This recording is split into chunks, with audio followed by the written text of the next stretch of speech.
എതിരാളികളെ നിഷ്പ്രഭമാക്കിയ യു.ഡി.എഫിന്റെ തേരോട്ടം നടന്ന എറണാകുളം ജില്ലയിലെ തെരഞ്ഞെടുപ്പ് പ്രവർത്തനങ്ങൾക്ക് ഉൾപ്പെടെ നേതൃത്വം കൊടുത്ത എറണാകുളത്തിന്റെ DCC പ്രസിഡന്റ് മുഹമ്മദ് ഷിയാസ് നമുക്കൊപ്പം ചേരുന്നുണ്ട്. വലിയ മുന്നേറ്റമാണ് യു.ഡി.എഫ് ജില്ലയെ സംബന്ധിച്ച് നടത്തിയത്. നേരത്തെ തന്നെ പലതരത്തിലുള്ള കണക്കുകൾ അങ്ങ് പറഞ്ഞിരുന്നു. ആ കണക്കുകളിലേക്ക് തന്നെ എത്തിയോ?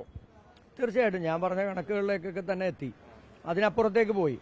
അപ്പോൾ ഒരു സർക്കാരിന് ഇത്രയധികം ഭരണവിരുദ്ധത ഉണ്ട് എന്ന് എല്ലാവരും മനസ്സിലാക്കിയ ഒരു തെരഞ്ഞെടുപ്പാണ്. ഒരു തുടർഭരണം കിട്ടിയ ചരിത്രത്തിലെ ഒരു സർക്കാരാണ്. അപ്പോൾ ആ സർക്കാർ എത്രത്തോളമാണ് ജനങ്ങളെ വെറുപ്പിച്ചിട്ടുള്ളത്. തുടർഭരണം എന്ന് പറയുന്നത് ജനങ്ങളോട് കൂടുതൽ ഉത്തരവാദിത്തം കാണിക്കേണ്ട ഒരു ഭരണകൂടമായിരുന്നു. പക്ഷെ അവരതല്ല ശ്രമിച്ചത്. ജനങ്ങൾക്ക് മേൽ ഭരണകൂടത്തിൻ്റെ താല്പര്യങ്ങളും ആജ്ഞകളും അടിച്ചേൽപ്പിക്കാനുള്ള ശ്രമമാണ് നടന്നത്. അതാണ് എം മണി അദ്ദേഹം ഇന്നലെ തെരഞ്ഞെടുപ്പ് തോറ്റതിന് ശേഷം ജനങ്ങൾക്ക് ഞങ്ങൾ പണം കൊടുത്തു, ജനങ്ങൾക്ക് മറ്റ് സാധനങ്ങൾ കൊടുത്തു, നന്ദിയില്ലാത്തവരാണ്, സാധനങ്ങളൊക്കെ വാങ്ങി തിന്നിട്ട് നന്ദിയില്ലാത്തവരാണ് എന്ന് പറയുന്ന തരത്തിലേക്ക് ഈ ഭരണകൂടം മാറി. അവരുടെ മനസ്ഥിതി അതാണ്. കൊച്ചി കോർപ്പറേഷനെയൊക്കെ സംബന്ധിച്ച് വിമതരുടെ വലിയ ഭീഷണി യു.ഡി.എഫിനെ സംബന്ധിച്ചുണ്ടായിരുന്നു. പക്ഷെ അതൊക്കെ തന്നെ മറികടന്ന് വലിയ ഒരു ഭൂരിപക്ഷത്തിലുള്ള വിജയം കൊച്ചി കോർപ്പറേഷനെ സംബന്ധിച്ച് യു.ഡി.എഫിനെ ഉണ്ടായി. അത് പ്രതീക്ഷിച്ചിരുന്ന തരത്തിലുള്ള കണക്ക് തന്നെ? തീർച്ചയായിട്ടും ഞങ്ങൾ പ്രതീക്ഷിച്ച കണക്ക് തന്നെയാണിത്. ഞങ്ങൾ ഉദ്ദേശിച്ച 3-4 സ്ഥലങ്ങളിൽ നിസ്സാര വോട്ടുകൾക്കാണ്, 3 വോട്ടിനും 8 വോട്ടിനും 23 വോട്ടിനൊക്കെ പരാജയപ്പെട്ട ഞങ്ങളുടെ സ്ഥാനാർത്ഥിമാരുണ്ട്. അവരൊരു വിജയപ്രതീക്ഷ ഉണ്ടാക്കുമെന്നുള്ള ഒരു ഇത് മുൻകൂട്ടി ഞങ്ങൾ കണ്ടിരുന്നു. ഒരു 50+ ഉണ്ടാകും, നല്ലൊരു ട്രെൻഡ് ഉണ്ടെങ്കിൽ 50+ ഉണ്ടാകും എന്നുള്ളതാണ് ഞങ്ങൾ വിചാരിച്ചിരുന്നത്. ഞങ്ങൾക്ക് ആ 50 അപ്പുറത്തേക്ക് എത്താൻ സാധിക്കുമായിരുന്നു. കാരണം ഈ കഴിഞ്ഞ 5 വർഷക്കാലത്തെ ഈ കോർപ്പറേഷൻ ഭരണകൂടം അവർ യാതൊന്നും ഈ നഗരത്തിനു വേണ്ടി ചെയ്തില്ല. 3 കെട്ടിടങ്ങൾ ഉയർത്തി കാണിച്ചിട്ടാണ് തെരഞ്ഞെടുപ്പിന് നേരിട്ടത്. ഒന്ന് കോർപ്പറേഷന്റെ ബിൽഡിംഗ്, ഒന്ന് തുരുത്തിയിലെ ഫ്ളാറ്റ്, ഒന്ന് ഈ പറയുന്നത് പോലെ മാർക്കറ്റിലെ കെട്ടിടം. ഈ 3 കെട്ടിടങ്ങൾ കൊണ്ട് ഈ നഗരത്തിന്റെ എല്ലാ പ്രശ്നങ്ങളും അവസാനിക്കുകയില്ല.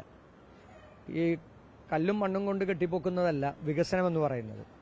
നാടിന്റെ ജനങ്ങളുടെ പ്രശ്നങ്ങളുണ്ട്. ഇവിടെ കൊതുക്, നമ്മൾ ഏത് ഓഫീസുകളിൽ പൊതുനിരത്തുകളിൽ ഇരുന്നാൽ പകൽ സമയത്ത് പോലും കൊതുകടി ഏൽക്കുന്ന ഒരു നഗരമാണ്. ഏറ്റവും കൂടുതൽ ഡെങ്കിപ്പനി ബാധിതരുണ്ടായിരുന്ന ഒരു നഗരമാണ് കൊച്ചി. നായകടി ഏൽക്കുന്ന, വിദേശികൾക്ക് പോലും നായകടി ഏൽക്കുന്നു. നമ്മുടെ വെള്ളക്കെട്ട്, ഒരു മഴ പെയ്താൽ നമുക്ക് പുറത്തിറങ്ങാൻ സാധിക്കില്ല. നിങ്ങൾ ഈ കാണുന്ന ഈ റോഡ്, MG റോഡ് ഉൾപ്പെടെയുള്ള റോഡുകളിൽ വെള്ളക്കെട്ട് ഒരു ഗുരുതരമായ പ്രശ്നമാണ്. 25 കോടി രൂപ ഓപ്പറേഷൻ ബ്രേക്ക് ത്രൂ അതിന്റെ പേരിൽ ചെലവ് ചെയ്തു. ഒരു തരത്തിലും അത് ഗുണപ്പെട്ടില്ല. വേലിയേറ്റം, കാലാവസ്ഥാ വ്യതിയാനമുണ്ട്. വേലിയേറ്റം 64 ഡിവിഷനെയാണ് ബാധിക്കുന്നത്. ഉപ്പുവെള്ളം കയറി വാഹനങ്ങൾ നശിക്കുന്നു, വീട് നശിക്കുന്നു. അതൊരു ഗുരുതരമായ പ്രശ്നമാണ്. ജനങ്ങൾക്ക് അതൊരു ഉണ്ടാക്കുന്ന ഒരു അസഹിഷ്ണുതയും അരക്ഷിതാവസ്ഥയും വളരെ വലുതാണ്. ഈ കോർപ്പറേഷനിലേക്ക് ഇപ്പോൾ മേയർ സ്ഥാനാർത്ഥികളായിട്ട് മേയറായിട്ട് നിരവധി ആളുകളുടെ പേരുകൾ ഉയർന്നു കേൾക്കുന്നുണ്ട്. അതിലൊരു അന്തിമ തീരുമാനമെടുത്തോ? ആർക്കായിരിക്കും പ്രഥമ പരിഗണന കോൺഗ്രസ് നൽകുന്നത്? അല്ല, മേയറുടെ കാര്യത്തിൽ പാർട്ടി ഇപ്പോൾ എല്ലാവരും ജയിച്ചതിന് ശേഷം പാർട്ടി ഒരു ഡേറ്റ് തീരുമാനിച്ച് പാർലമെന്ററി പാർട്ടി യോഗം കൂടി എല്ലാ കൗൺസിലർമാരുടെയും അഭിപ്രായങ്ങൾ തേടും.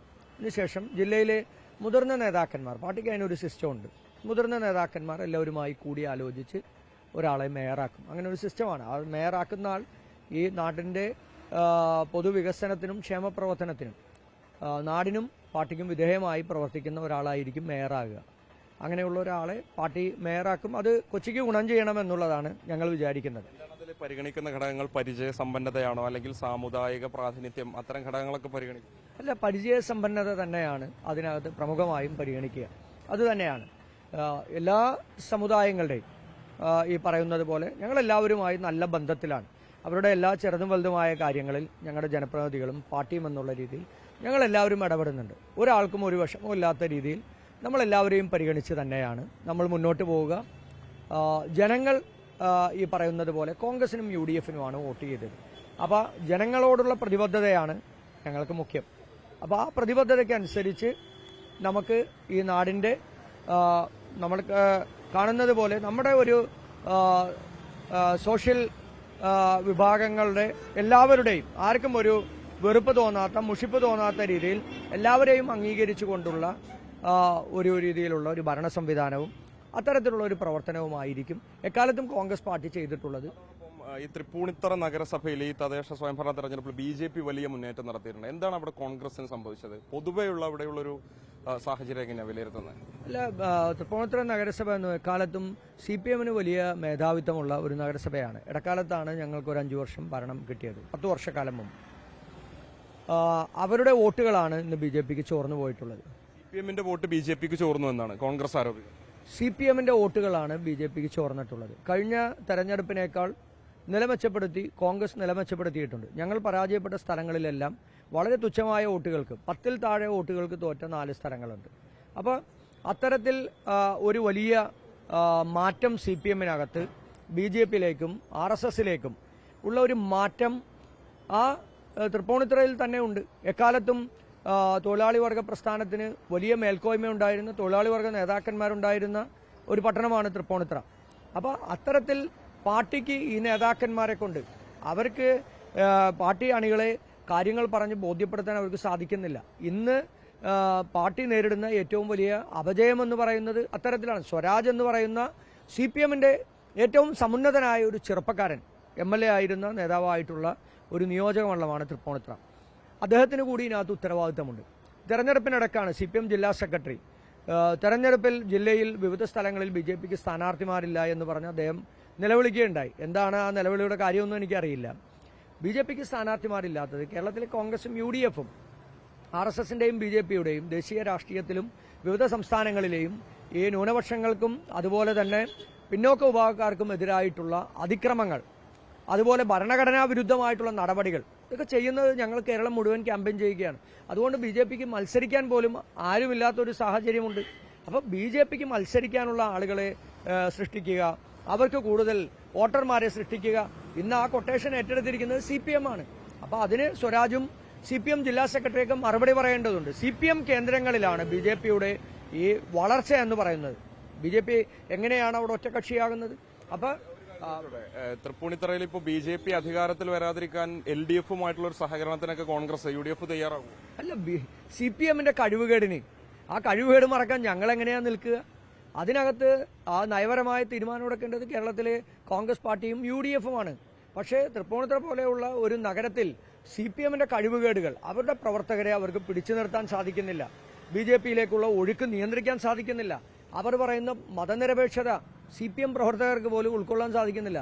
പാവപ്പെട്ട പാർട്ടി പ്രവർത്തകർ നൽകുന്ന ഈ ലവിപ്പണം ഉപയോഗിച്ച് തിന്ന് എല്ലിന്റെ ഇടയിൽ കയറിയ നേതാക്കന്മാർ കാണിക്കുന്ന BJP-യോടും RSS-നോടും കാണിക്കുന്ന അവിശുദ്ധ ബന്ധം ആ പ്രവർത്തകർ തന്നെ മനസ്സിലാക്കുകയാണ്. അപ്പോൾ അവർ പറയുന്നത് നേതാക്കന്മാർക്ക് ഇത്തരത്തിൽ ബന്ധപ്പെടാം, ഞങ്ങൾക്ക് പിന്നെ എന്തുകൊണ്ട് ആ പാർട്ടിയിൽ നിന്നുകൂടാ, ആ പാർട്ടിക്ക് വോട്ട് ചെയ്തുകൂടാ എന്ന് ചോദിക്കുന്ന അണികളായി ഇന്ന് CPM-ന്റെ അണികൾ മാറുകയാണ്.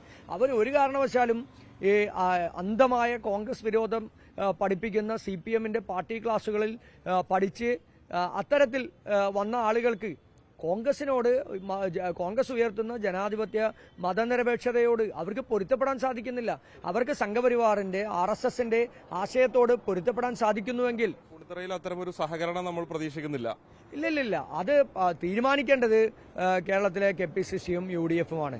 അത്തരത്തിൽ കോൺഗ്രസ് പാർട്ടി ഒരു കാരണവശാലും ഇവിടെ തീരുമാനിക്കില്ല. ഞങ്ങളുടെ ശത്രുക്കൾ CPM-ഉം BJP-യും തന്നെയാണ്. CPM-ന്റെ ഈ കഴിവുകേട്, CPM-ന്റെ ഈ RSS-ഉമായിട്ടുള്ള ബന്ധം, ഇതൊക്കെ മറച്ചുവെക്കാൻ എങ്ങനെയാണ് കോൺഗ്രസ് മതനിരപേക്ഷത ഉയർത്തുന്ന കോൺഗ്രസിന് സാധിക്കുക? ഒരു പ്രധാനപ്പെട്ട കാര്യം, ഇപ്പോൾ എറണാകുളം ജില്ലയെ സംബന്ധിച്ച് തന്നെ സംസ്ഥാന തലത്തിൽ ചർച്ച ചെയ്യപ്പെട്ടതായിരുന്നു 2020-യുടെ മത്സരം. 2020-ക്ക് വലിയ തിരിച്ചടി ഒരു തെരഞ്ഞെടുപ്പിൽ ഉണ്ടായിട്ടുണ്ട്. അതെങ്ങനെയാണ് കോൺഗ്രസ് വിലയിരുത്തുന്നത്? അല്ല, 2020 എന്ന് പറയുന്ന ഒരു പാർട്ടി, അവർക്ക് രാഷ്ട്രീയപരമായ ഒരു വീക്ഷണമില്ല, സമൂഹത്തോട് ഒരു പ്രതിബദ്ധതയില്ല. അത്തരത്തിലുള്ള ഒരു മുതലാളി നിയന്ത്രിക്കുന്ന, ഒരു വ്യക്തി മാത്രം നിയന്ത്രിക്കുന്ന, ഒരു ജനാധിപത്യ ബോധവുമില്ലാത്ത ഒരു പാർട്ടി, അവര് അവരുടെ CSR ഫണ്ടുകൾ ഉപയോഗപ്പെടുത്തി താൽക്കാലികമായി ജനങ്ങൾക്ക് കൊടുക്കുന്ന ചില ഭക്ഷ്യക്കിറ്റുകൾ, ആ ഭക്ഷ്യക്കിറ്റുകളുടെ അടിസ്ഥാനത്തിൽ തെരഞ്ഞെടുപ്പിൽ ജനങ്ങൾ വോട്ട് ചെയ്യണമെന്നാണ് ഒരു മുതലാളി പറയുന്നത്. ഇപ്പൊ MM മണി പറഞ്ഞതുപോലെ സർക്കാർ കൊടുത്ത കാശും വാങ്ങി തിന്നിട്ട് ജനങ്ങളെല്ലാം ഞങ്ങൾക്ക് എതിരായി വോട്ട് ചെയ്ത് എന്ന് പറഞ്ഞാൽ അതേ നിലപാടാണ് സർക്കാരിലേക്ക് കൊടുക്കേണ്ട CSR ഫണ്ട് ജനങ്ങൾക്ക് ഇതുപോലെ ഭക്ഷ്യക്കിറ്റുകൾ കൊടുത്തിട്ട് ഞങ്ങൾക്ക് വോട്ട് ചെയ്യണമെന്ന് ഒരു മുതലാളി പറഞ്ഞ് തെരഞ്ഞെടുപ്പിൽ വോട്ട് കിട്ടാതെ വന്നപ്പോൾ ആ ഭക്ഷ്യ മാർക്കറ്റ് അടച്ചു കളഞ്ഞ ഒരാളാണ്. അപ്പൊ ജനങ്ങളോട് ഒരു വൈര്യനിര്യാതന ബുദ്ധിയോടുകൂടി പ്രവർത്തിക്കുന്ന ഒരാൾക്ക് എങ്ങനെയാണ് ജയിക്കാൻ കഴിയുക? കഴിഞ്ഞ തെരഞ്ഞെടുപ്പിൽ 4 പഞ്ചായത്തിലാണ് അവർ ജയിച്ചത്. അതിനകത്ത് 2 പഞ്ചായത്ത് UDF തിരിച്ചു പിടിച്ചു. കുന്നത്തനാട് പഞ്ചായത്തും മഴുവന്നൂർ പഞ്ചായത്തും അതുപോലെ മറ്റ് പഞ്ചായത്തുകളിൽ UDFന് കാര്യമായ വോട്ട് വീതം വർദ്ധിപ്പിക്കാനും കഴിഞ്ഞിട്ടുണ്ട്. ജില്ലാ പഞ്ചായത്ത് 2 സീറ്റും അവരെ പരാജയപ്പെടുത്തി. 2 സീറ്റും പരാജയപ്പെടുത്തി. വെങ്ങോല ഞങ്ങൾ ജയിച്ചു. അതുപോലെ കോലഞ്ചേരി ഡിവിഷനും ഞങ്ങൾ ജയിച്ചു. വലിയ ഭൂരിപക്ഷത്തിലാണ് വെങ്ങോല ജയിച്ചത്. കോലഞ്ചേരിയും വലിയ ഭൂരിപക്ഷത്തിലാണ് വിജയിച്ചത്.